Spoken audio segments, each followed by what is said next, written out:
I mean, golfing could be sensual. You could be No, like... that's a stretch. I mean, you could be in the moment. right, break that I'm down not a for me. golfer, but okay, let's imagine how golfing could be sensual. I mean, you could... Okay, If you play it naked. If you take your shoes off. Take your underwear off.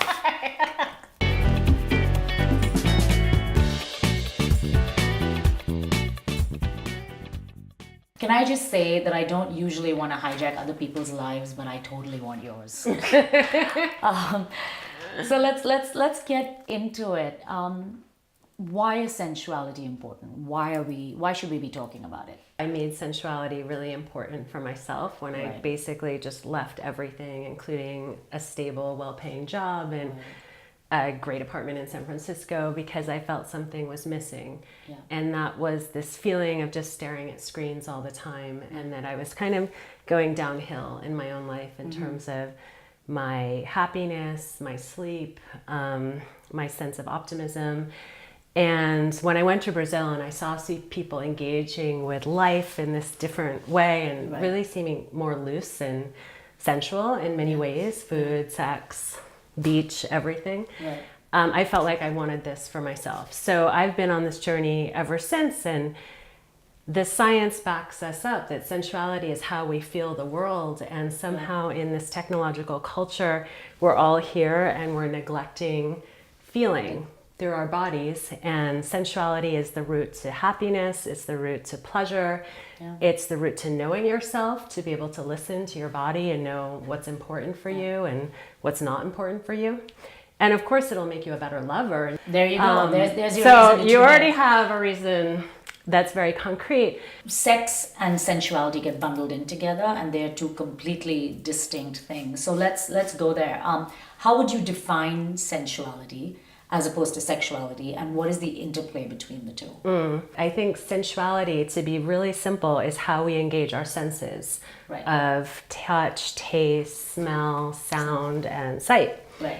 And maybe even purpose would be a sixth sense of like feeling meaning or value and how you feel. That then leads into fulfillment. Right. Like, do you feel good about what you're doing every day? That would be like another sense.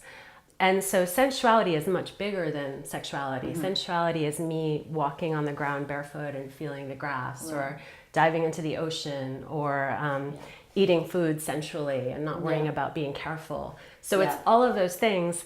I think if you are a sensual person, you'll probably seem sexy to people, because especially I think women who are sensual, who enjoy their bodies, it's really the sexiest thing you can do is to be in touch with pleasure.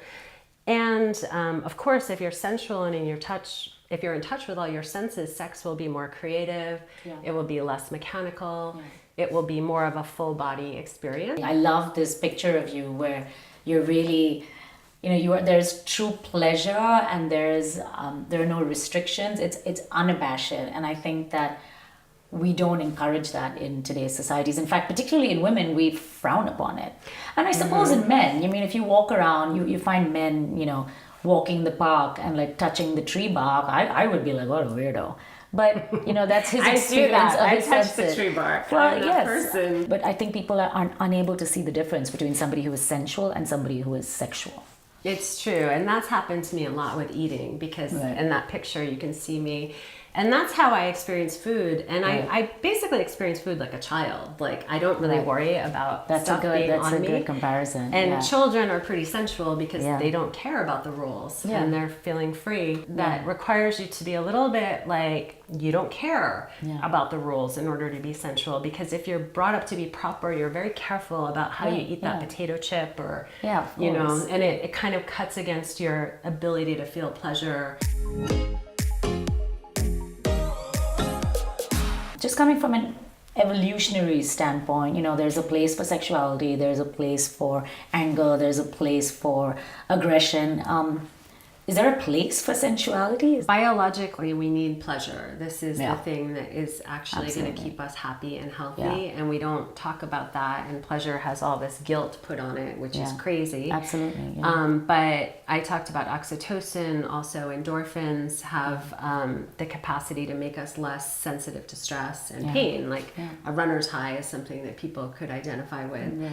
So, looking for pleasurable experiences is what you need to do to actually actually be healthy. And in the absence of pleasure, we have insomnia, we have anxiety, we have a lack of pleasure. Yeah, Kind of a shitty state of being. It's like kind of crazy that we don't all just know that we need pleasurable experiences. I think there's also a lot of mistaking pleasure for instant gratification, and potentially, I mean, my thesis in college was materialism and the relationship between happiness and materialism. But very early on, people start to equate happiness with things. And I think that's part of where we get derailed. And there are things like checking social media that might seem like there's a hit of dopamine in the second, but it's not really a healthy pleasure. And so, or overeating, or, you know, risk-taking behaviors that's over the line, or, you know, there's adrenaline that can come from things we think are pleasurable. And then there's pleasure that will really fill you up. Another reason that I think sensuality is so valuable is that I really think that when you focus your attention on having pleasurable experience and feeling good, your sense of self-worth goes up. Are some people just born more sensual? Is it a learned behavior? What do you think? Well, I led a retreat in Brazil last year on sensuality, and that's where that picture of me eating fruit comes from. And we did this boudoir in the jungle photo shoot. So the whole retreat was kind of a preparation for getting photographed in the jungle in lingerie or naked, amazing. Or, you know, it's about embracing your body. So in that retreat, I was confronted with that question of, is it possible to learn sensuality? Can I teach someone to be more sensual? Right. And so, you know, since teaching it and thinking about it a lot, I think you can learn to become more sensual. And I think it requires a few things. One, you have to be willing to look a little bit different and weird, like those rules. You have to in sort these of societies, for sure. Be a little countercultural and say, this is important to me. Yeah. I think you have to relax. You have to learn consciously how to relax your body. Yeah. Because if you're so tense, you can't feel anything. Yeah. You have to slow down. Yeah. Because sensuality is smelling the roses, it's, you know, tasting something, and our speed of life is not sensual. Yeah. And then I think it's like mindfulness. It's like actually focusing on experiences of pleasure and feeling them and waking it up in your body, taking the time to actually, like as if you were meditating, to be focused on this pleasure and to appreciate small pleasures. Like everybody could make a list of things that they find pleasurable and focus on them more, and I think that would make you more sensual. I mean, not being on your phone when you're walking, simple things like that. Right, absolutely. Right. And it's something, even me, I think I was born sensitive and born sensual, but it's also a practice for me because it's so easy to get sliding into these habits of our technological life. Is there some sort of test for people that are not, I'm below average on the sensuality scale? Because I would like to administer it to a lot of people and be like, listen, wake up your senses, smell some lavender, let's go. Right. I don't think there is, because there's so little good research about sex and that's like real about the actual experience of what sex is like for men and women. And I think there's just hardly anything about sensuality. So a test, you know, I don't think that exists right now. No, it doesn't. Yeah. But I think it's a great idea because it's something that should be brought to our attention that we're all experiencing and could really make a dramatic difference, because we talk about reducing stress, but actually if you increase your sensuality and pleasure, you're protected from stress. Yeah. As lovers go, I think you can tell the difference between when you're with a sensual person versus a non-sensual person. Yeah. And that's, you may be having a lot of sex, but I think it's fair to say that if you engage your senses more and you get in touch with your sensuality, you will definitely be having better sex. Yeah. So that's what we're promising here, more ladies and gentlemen. Exploration. Yeah. The way you have sex is sort of probably the way you go about your tasks in everyday life. Yeah. It doesn't have to be about a partner. And I think, we talk about male masturbation till the cows come home. It's like, it's like having breakfast. But for women, getting in touch with your own sensuality will eventually get you deeper into your own sexuality. And I think will then just produce better effects for you, even if you're touching yourself on a Friday night. Am I making that up completely, or is that true? No, I think absolutely. And there's a way that we can be in touch with our sensuality all the time, and not just in masturbation, of course. but at a PTA meeting.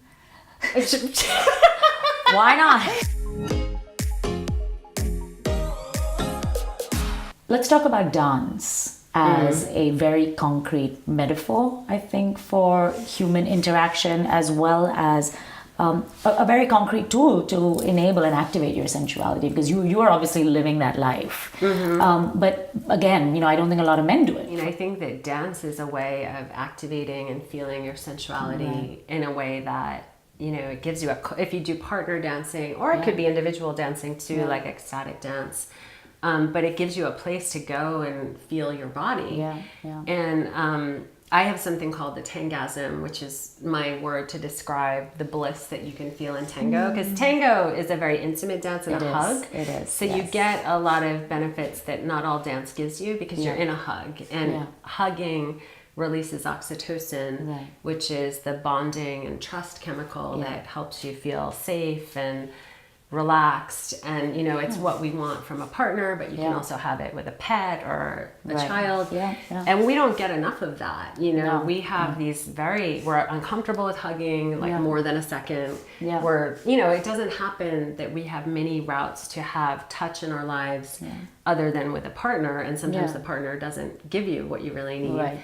Dances like tango and salsa, we're looking at you and we're looking at people who do it professionally. I think it's very intimidating, but these are dances that are done very socially with all levels. And I'm supposed to be pretty neutral on this show, but I will advocate for dance as a way to release the oxytocin of getting to know your body, being more free in your own body, as well as activating some of that sensuality. When you think of sensuality in terms of the celebrity world, who comes to mind?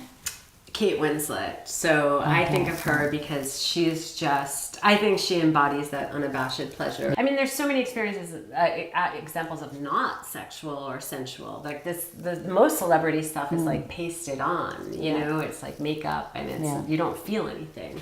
Well, like Madonna, for instance. I love her, but all the decades that Madonna has opened up conversations about sex, my sense is that she might be sexual, but I don't know how sensual she is.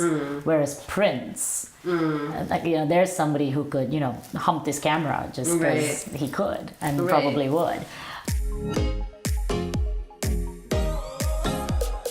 Are women more sensual than men? I definitely think that in our culture as it exists now, women in general are more sensual than men, because women are more likely to be focused on or open to exploring something like dance or the senses, aesthetics, all of that. Or touch, just basic touch. And that's our cultural story.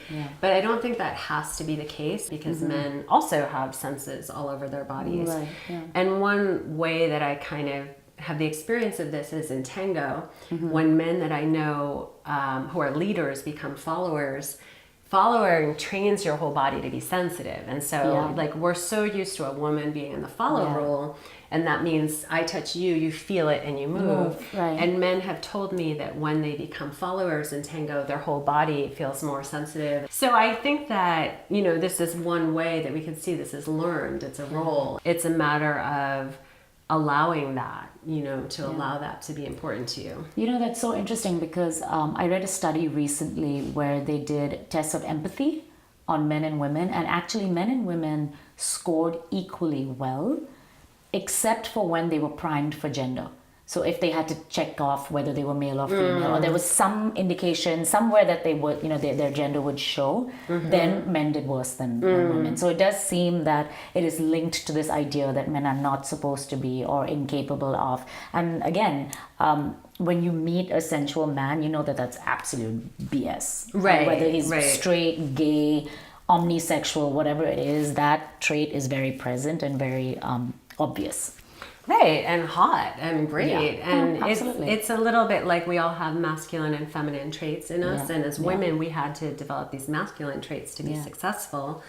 And men who I think are sensual are the ones who have tapped into their femininity and not been afraid of that. And I think it makes a really great man. Those are my favorite guys, really. Golfing could be sensual. You could be No, that's a stretch. You could be in the moment. All right, break that down for me. Okay, let's imagine how golfing could be sensual. You could, if you play it naked. If you take your shoes off. take your underwear off. Well, golfing accounting also is mindfulness for sure. Yeah. You know, so just feeling the club. Yeah. Look, No, I'm playing. I feeling think it can. I know. Yeah. I'm like, I'm not a golfer, but I'm imagining. Yes. Do you think that there are people who are more sensual or drawn to particular careers? Like, are they more likely to be chefs and musicians than, you know, an accountant? Or is that I think, quite yeah, unfair? I never thought about that, but I think that probably is true because the idea of going to an office and being so disengaged, you know, I hear so many people complaining about going to offices these days and like being trapped in that place. And I think that if you need all your senses, like, you know, you would be drawn to a career where you could engage with those senses. Yeah, definitely, whether it's cooking or tango or just being able to walk around, I would say. And so that, I mean, that being said, for all the accountant friends out there, there's hope for you. There's still hope. Don't worry. Yeah. You can get out there. Take your underwear off. Play some golf. Yeah.